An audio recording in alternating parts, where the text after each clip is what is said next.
please welcome Pedro back to the stage.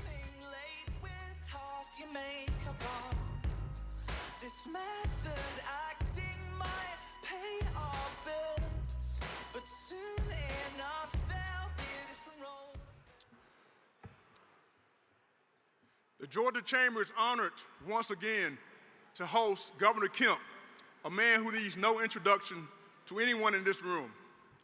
Now, in his second successful term as governor, Governor Kemp has been instrumental to Georgia remaining the #1 state to do business in the country. In fact, in 2023, Georgia earned that honor for an unprecedented 10th year in a row. Yes.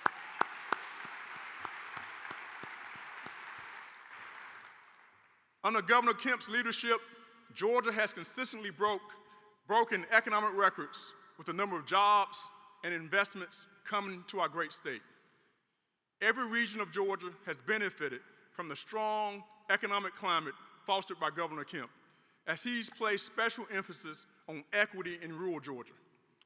Governor Kemp understands the challenges and opportunities so many of us face from his time as a small business owner.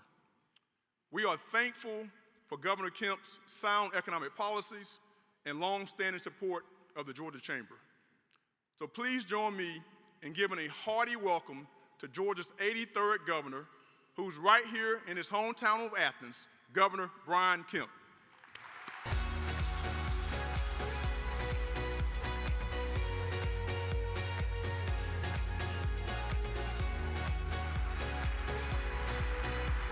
Thank y'all very much.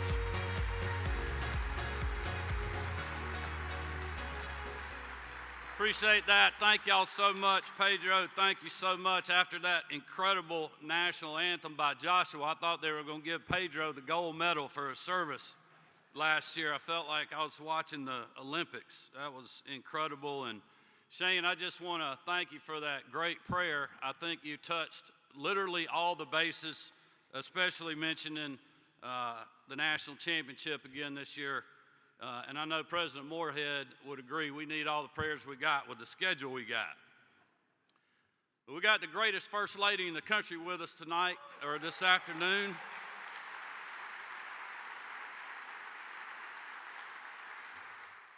Marty Kemp, we just appreciate what she continues to do. She's a great champion for our state and a great supporter of not only myself, but our family as we continue to be honored to serve in this role. And I just, again, want to thank Pedro and Chris, the whole Georgia Chamber team, for having us back this year. It is always great to be in Athens. It's great to be at the Classic Center. I want to thank them. And let's thank all these great servers that do just an incredible job here. Thank you, guys.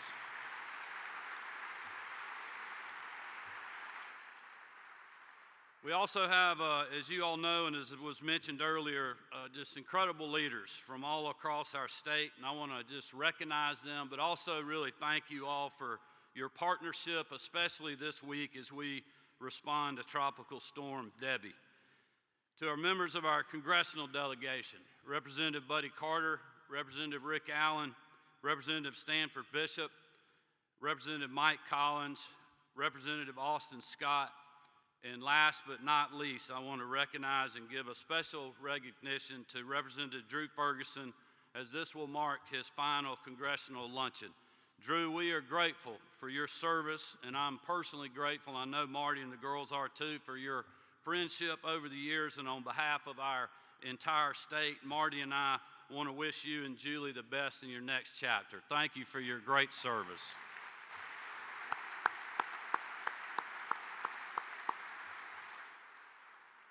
Also, just want to take a quick minute. I know there's been a lot of people introduced, but we have such incredible partnerships in the state of Georgia that have gotten us where we are. And I want to thank a lot of members of that team, our Lieutenant Governor Burt Jones, Speaker John Burns, Attorney General Chris Carr, Secretary of State Brad Raffensperger. I know the members of the Public Service Commission were introduced. They are such a big part of our business environment, so I want to thank them personally for what they are doing. The members of the Georgia General Assembly, who have just quite honestly done historic things over the last several years, especially as we came out of COVID. So I want to thank you all and certainly the members of our higher courts from the Supreme Court, the Court of Appeals, and all the members of the judiciary that are here with us today. As was mentioned previously, as we gather, I hope that you all will join me and Marty and the girls in continuing to have in our thoughts and prayers those affected by Tropical Storm Debbie, especially in South Georgia and along our coast. You know, I know a lot of Georgians don't understand how bad that storm was. We were very fortunate in some ways, but it was a tremendous amount of water that we are dealing with and continue to deal with, and we are not done yet with that storm. And as it continues to move through our state, we have seen already over a foot of rainfall in some of our south and coastal Georgia counties, across our farmlands, in our businesses, and in our homes. Tragically, we lost a young man in Colquitt County, and many others have sustained injuries or damage to their property. Until this weather event is completely over, until the waters have fully receded and the cleanup and the restoration are complete, please know that my team and I will be working around the clock to do whatever we can for those that are impacted. Marty and I would ask that you continue to pray with us for all that are affected, all those that are responding, and seek out ways, as the Chamber is doing today, to help where you can. I hope y'all would just take a moment and think about all the people that we have on the ground in a very dangerous environment right now, and those that are behind a lot of computers and a lot of desks coordinating these efforts. Director Chris Stallings and our whole Georgia Emergency Management team, General Dwayne Wilson and the brave men and women of our Georgia National Guard, including those that are staged in South and Coastal Georgia, Colonel Billy Hitchens and the members of the Department of Public Safety, Commissioner Walter Rabin and the entire Department of Natural Resources crews, Commissioner Russell McMurray and the entire Georgia DOT team, Tim Lauermar and the Georgia Forestry Commission, our Agriculture Commissioner Tyler Harper and his team who are working so hard on the ground, along with our Insurance Commissioner John King and his staff, and certainly Attorney General Carr on the consumer side of things on the storm. Just thank you all, along with our first responders and those in the leadership at Georgia Power and our EMCs, for the men and women who are out with linemen and others doing a dangerous job to keep the power on. Just keep them in your prayers, and let's thank them for what they're doing. It's been an incredible response.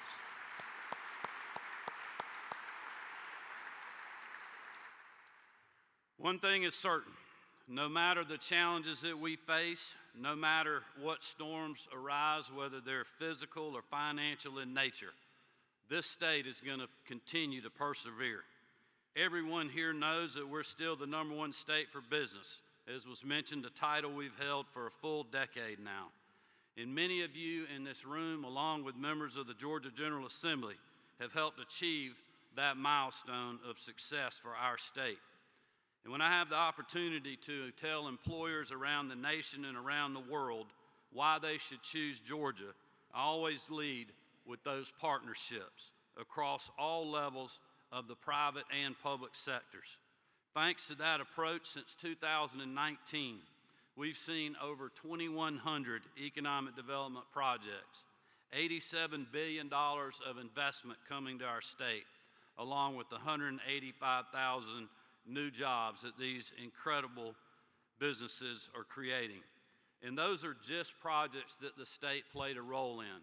It doesn't count all the organic things that you and your businesses are doing every single day across our state. Having grown up in this county, I'm always proud to point out that 64% of these new jobs that are coming and 77% of those investments are coming to communities outside of our metro Atlanta region, because I believe all Georgians deserve opportunity no matter their zip code. And that's why when I first ran for governor, I promised to make rural Georgia a priority. We have delivered on that promise, but it's because of you that we've been able to do that. So thank you very much for all of our local chamber leaders, economic development folks, our legislators, and our great companies for what you're doing every single day in every community all across this state to create opportunities and to make Georgia the best place to live, work, and raise a family. Thank you.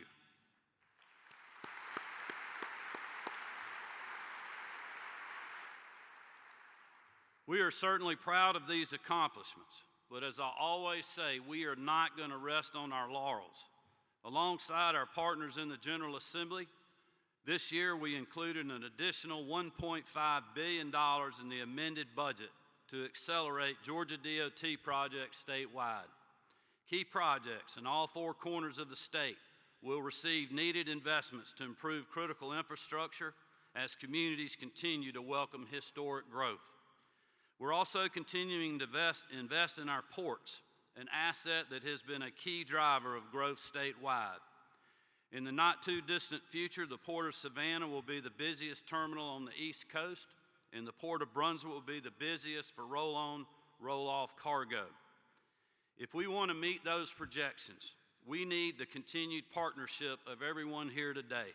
And I want to thank our congressional delegation again for their support last year when we called for a study on another deepening of the Port of Savannah. Thank you all for your bipartisanship and support of that. As we invest in key areas like infrastructure, we'd clap for that. That's a good thing. Thank you all again. As we invest in key areas like infrastructure, we're also addressing the challenge of ensuring Georgia's workforce can keep up with demand. That's why between the two budgets passed during this last session, the General Assembly and I committed more for education than ever before in our state's history. That includes $1.4 billion more for K-12 education alone.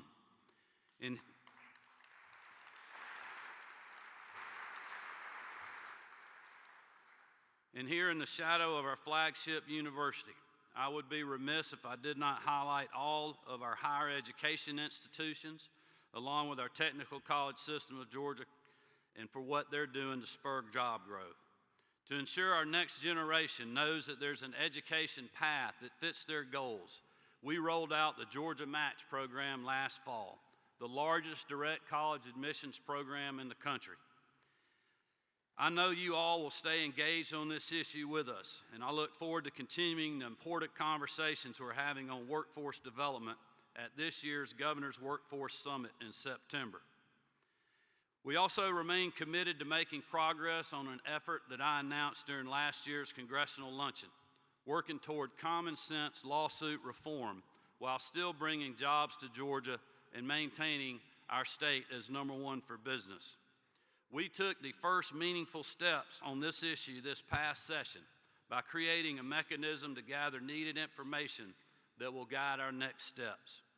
As we gather that data, I'm ensuring we listen to all stakeholders, and in the weeks ahead, I will hold a listening tour to hear from subject matter experts and industry leaders on tort reform. Through a series of 3 roundtables with various industry representatives, I'll be able to hear directly from those that are affected by these efforts. I want to say thank you to all those in the room, Chris and his team, and many others, and statewide who have already made your voice heard on this topic. And I look forward to us continuing to work on this issue as we seek out a quality solution for out-of-control prices. That